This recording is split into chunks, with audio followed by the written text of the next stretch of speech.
Saludos a todos, bienvenidos, gracias por apoyar siempre la comunidad, los videos, y ahora vamos con la cuarta parte de este recuento histórico que estamos haciendo de las extintas pandillas en El Salvador. Y en esta oportunidad vamos a abordar el periodo presidencial de Elías Antonio Saca, el heredero de Francisco Flores, conocido popularmente como Tony Saca. Entró a militar en 1989 de lleno a la política al Partido Arena. Este venía de ser presidente de la Asociación Salvadoreña de Radiodifusores, ASDER, que es por lo que muchos lo conocían y lo recuerdan hasta hoy. Y también en la Asociación Nacional de la Empresa Privada, la ANEP, que siempre estuvo fuertemente vinculada al Partido Arena. El 14 de julio del 2003, Arena anunció que presentaría a Saca como candidato presidencial para las votaciones del siguiente año. Flores ya les había comenzado a hacer el trabajo con el tema de seguridad, la mano dura y otras promesas. Entonces, Saca de inmediato comenzó a recorrer el país para hacer campaña, retomando el legado de Flores como un plan de gobierno a lo que él llamaba un país seguro, basado en el combate frontal a la delincuencia. Prácticamente era calcado de lo que Flores había hecho, la famosa mano dura, que en términos de resultado había resultado un fracaso en seguridad hacia la ciudadanía, pero un beneficio para el Partido Arena en la campaña proselitista. Flores ya había llevado el tema de las pandillas al debate político, pero nunca reconocían que en 10 años que llevaban en ese momento combatiéndole, lejos de eso lo habían fortalecido. El tema de las maras era agobiante y se declaraban como el enemigo público de todos. Así se convirtió en el eje central de un discurso de campaña. En ese momento, El Salvador ya enfrentaba un grave problema de las maras y su posicionamiento a lo largo de todo el territorio de El Salvador. Saca se apoyó en la continuidad de esta política de mano dura e incluso prometió endurecer aún más las medidas. Su retórica estaba enfocada en una lucha sin concesiones contra las maras. Su discurso se alineaba mucho a la visión punitiva en el tema de seguridad. Se apoyaba en mantener el uso del ejército para labores de patrullaje urbano, mayor presencia policial y también reformas legales para facilitar las capturas. En sus mensajes propagandísticos apelaba a cosas muy emocionales, enfocándose en el miedo y la necesidad de orden que la gente estaba padeciendo, pero que eso ya llevaban 10 años hablando del tema. Frases muy recordadas como delincuentes a la cárcel o en el país no se negocia con los mareros fueron parte del discurso de la campaña que conectó con muchos sectores amplios de la población que todavía guardaban la esperanza que se pudiera resolver este problema. Prometió incrementar el presupuesto policial y militar y su emblema fue la palabra súper, así en mayúsculas, para poner más peso, darle más énfasis a su nuevo plan de seguridad. Entonces recicló todo lo demás de Flores y terminó siendo la super mano dura de Saca. Aunque expresaba también la creación de programas de prevención, pero eran menos anunciados y menos promocionados. La población agobiada por la inseguridad apoyó ampliamente esta postura. Las encuestas mostraban que la mayoría estaba de acuerdo con las respuestas duras, rápidas contra el crimen en las maras. Eso le ayudó a ganar con más del 57% de los votos en primera vuelta. Ya en la presidencia, 2 meses después de haber tomado protesta, Tony Saca apuntó a presuntamente comenzar a cumplir sus promesas en tema de seguridad. El plan Super Mano Dura fue anunciado oficialmente el 30 de agosto del 2004. Saca lo presentó como una propuesta muy enérgica, se vendía como el ahora sí, vamos a tomar el país y vamos a resolver este problema de la inseguridad y detener por completo el incremento de la delincuencia a manos de las pandillas. Pero otra vez se volvió letra muerta. Reformas en leyes que en papel se apreciaban como buenas, pero ya sin efectos prácticos en la realidad.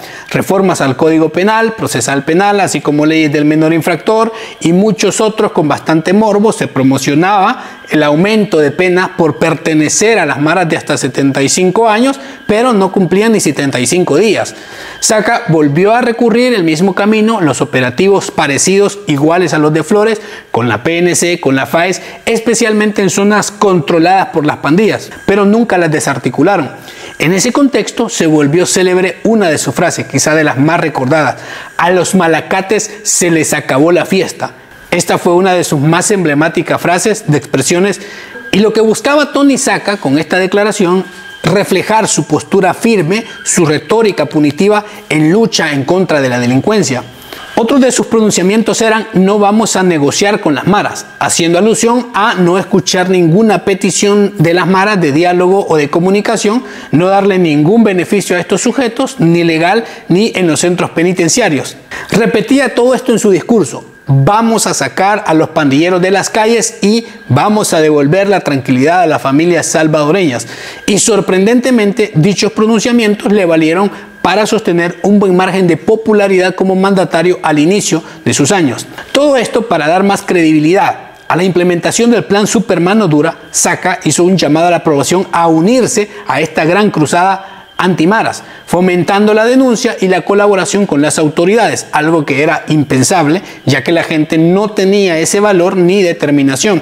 Estos grupos tenían demasiado poder y control en el territorio y ese llamado era prácticamente una locura. En las primeras 2 semanas, el plan Mano Dura de Saca se reportó 779 mareros que fueron a parar a Bartolinas, incluyendo varios líderes de las maras. Lógicamente, la PNC poseía mucha información de las estructuras de las maras, zonas de control, líderes, entre otros. Preliminarmente, el gobierno enfatizaba que había alcanzado una reducción del 40% de la delincuencia a nivel nacional durante los primeros meses, pero dichas cifras no eran confiables. Y la historia ha demostrado que sí hubo buenos resultados iniciales, pero la actividad de las pandillas se incrementó mucho más en los años siguientes, con lo que se cuestionó la efectividad del plan. En los centros penitenciarios se intentó cambiar la dinámica, pero no fue posible. Peor fue que el Centro Penal Esperanza, conocido como Mariona, fue escenario de graves disturbios que resultaron con 32 despachados de las maras de ambos bandos, todo por rivalidades al interior. Estos incidentes llevaron a la renuncia del entonces director de centros penitenciarios, Rodolfo Garay Pineda, evidenciando las deficiencias en su gestión penitenciaria y la falta de control que tenían las autoridades al interior de estos recintos. El periodo de Saca marcó por completo para mal el destino de las maras, una decisión que las llevó a tomar más control, organizarse mejor, separarlas por pandillas, es decir, que cada uno tendría asignados recintos distintos, recintos penitenciarios para cada uno exclusivos. En ese año, 2004, la 18 y la Raza se habían unido para luchar contra la MS al interior de estas maras.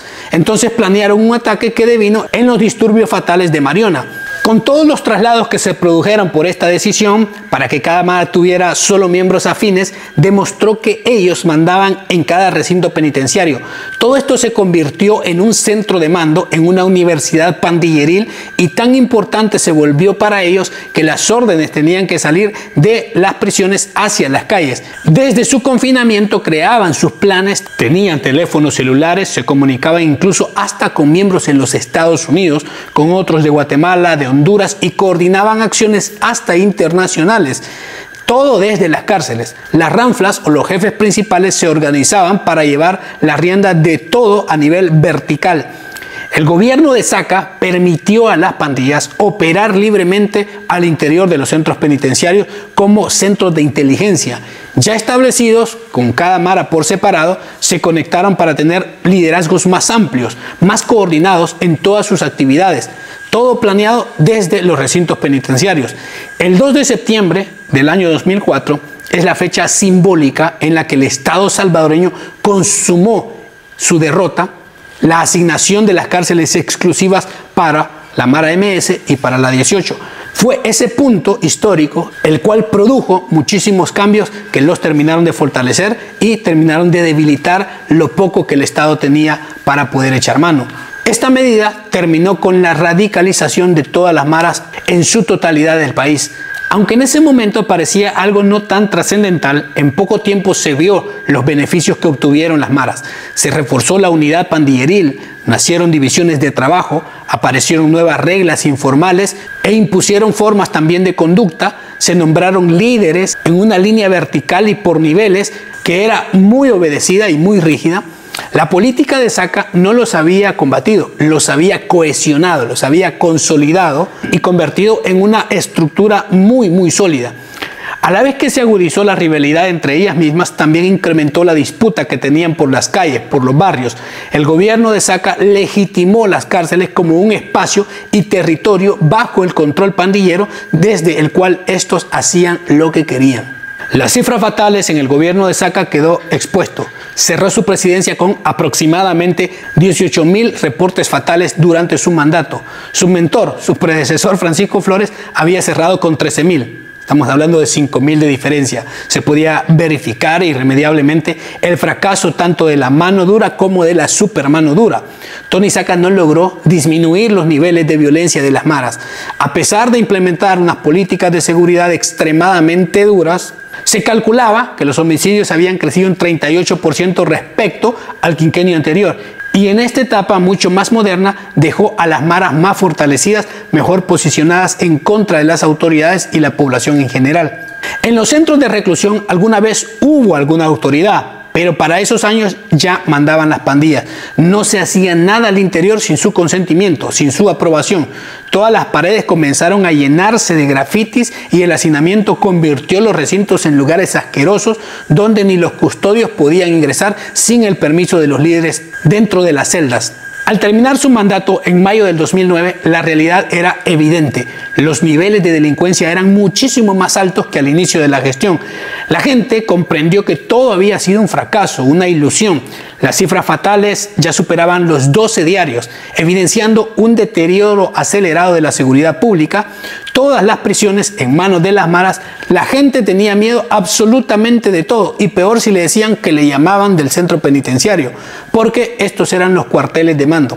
El cobro de la renta se desató, para todos los negocios se volvió imparable, insostenible.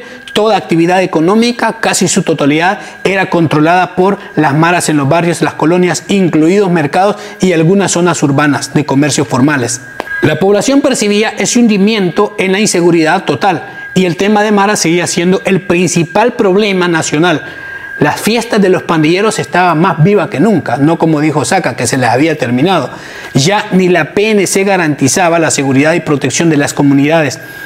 Ya el discurso triunfalista de una mano súper dura estaba totalmente desgastado.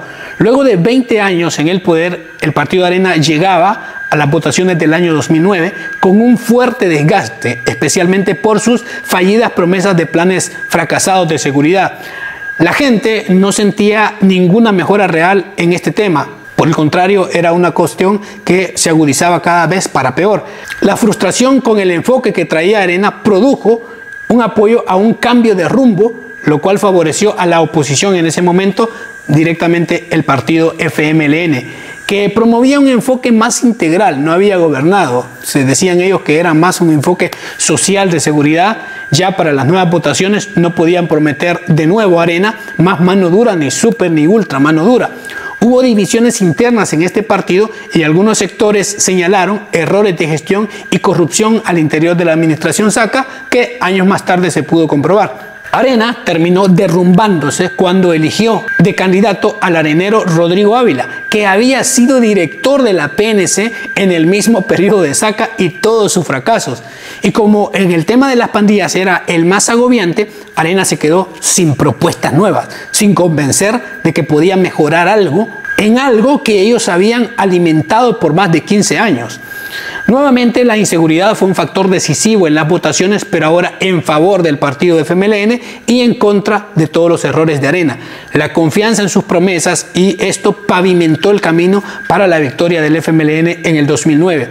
El fracaso del enfoque represivo que presentaba sin resultados visibles, sumado también al cansancio social por la violencia, fue clave en el cambio de ciclo político. El Frente ascendería al poder con Mauricio Funes, un periodista que le daba rostro a otro partido, alejado de los viejos cuadros, de los viejos mandos de la guerrilla que eran rechazados por la gente, para ganar más popularidad, y les funcionó. Pero Funes también decepcionó, y esto lo dejaremos para el detalle del próximo video de este recuento histórico. Por ahora ha sido en esta parte que hemos tocado puntualmente el gobierno de Saca y el tema de las maras. Pero usted puede dejar su comentario, su opinión respecto a todo esto, y vamos a seguir actualizando este tema con nuevas temáticas a partir del nuevo gobierno del FMLN. Muchísimas gracias por apoyar la comunidad, el contenido, los videos y por siempre estar presentes. Cuídense mucho. Nos vemos. Hasta luego.